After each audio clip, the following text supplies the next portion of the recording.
Like a Pricey's fishing adventures, you don't have to have a boat to get fish. This will be another little bonito. Very tiny, tiny. This time of year they're usually a bit bigger, so we don't have to pull the hooks, ladies and gentlemen. This rod and reel is designed for the bigger ones. Should be here shortly. Filling up for Ludrick.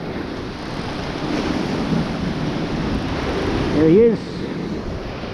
Tiny, amongst all the weed. So that weed will get a bit of burley going. Ludrick later. It's only 7:05. Alright, get back to you.